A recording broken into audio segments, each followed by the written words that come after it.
I'm back with some book recommendations for you. So here we go. My first one is a book called The Secret Detectives by Risbridger.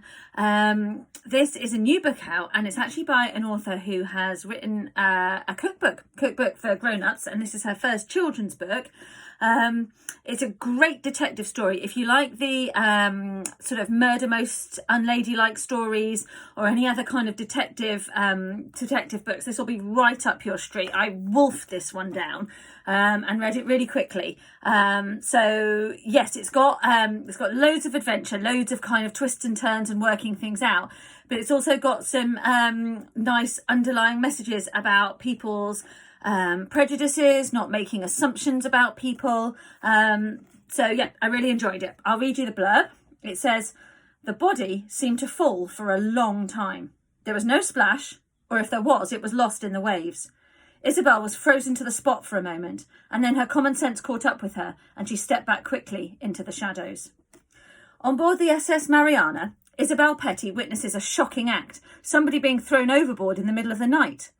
But when the ship's captain insists that nobody is missing, Isabel and her reluctant new friends must solve two mysteries: the identities of both the murderer and the victim before the ship reaches England and the culprit has the chance to escape. So, yeah, love a bit of gold foil on the cover as well. I like that shiny effect. But most of all, this is a really, really great story. So, highly recommend that one.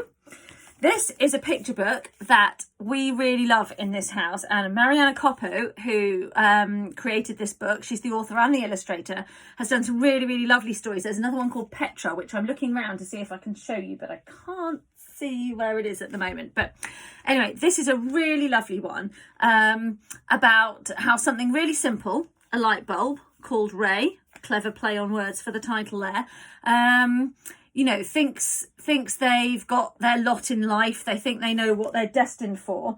And actually, you know, sometimes that can be completely different from what we think. And sometimes challenging our expectations of ourselves and our circumstances can lead to really, really different outcomes and a whole new twist and turn for our life. So this one, the blurb says, "Meet Ray." That's Ray. "He is the light bulb who lives in the closet at the end of the hall. Ray's days are pretty boring. He spends most of his time in the dark and nothing ever changes. But one day Ray's life is turned upside down. Will Ray ever see things in the same light again?" And it's sort of a simple story.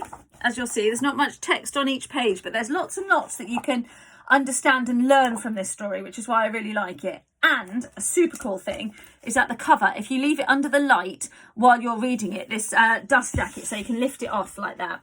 But if you leave the dust jacket under the light for a bit while you're reading and then you switch the lights off at the end, this glows in the dark, which is super cool. Love glow in the dark things. And finally for today, because we're kind of in football season with the Euros and things, because we love graphic novels in this house and comics and things like that, all big fans of those. So this is a series of books. I'm going to show you the first one, Roy of the Rovers. So some parents may recognise this. This is a character that was around in comics and things before and has been revisited again, revamped in these new stories by Rob Williams and Ben Willsher. I think that's the same. No, actually, I'm wrong. So there's an illustrator. The first three are by Ben Willsher. The second three, there are 6 of these, are by Henke. That's the illustrator for those ones. And they're kind of like full length comics. So it's kind of like they're sort of the format of like an annual. Like if you get a Beano annual or something like that for Christmas, they're that kind of size, that kind of length. And they're all football stories.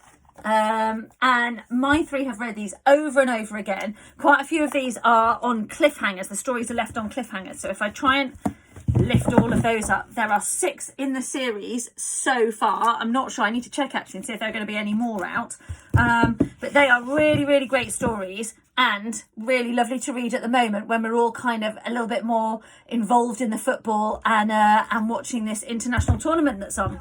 So that's everything for this week. Have a lovely week, happy reading, and I'll see you soon. Bye.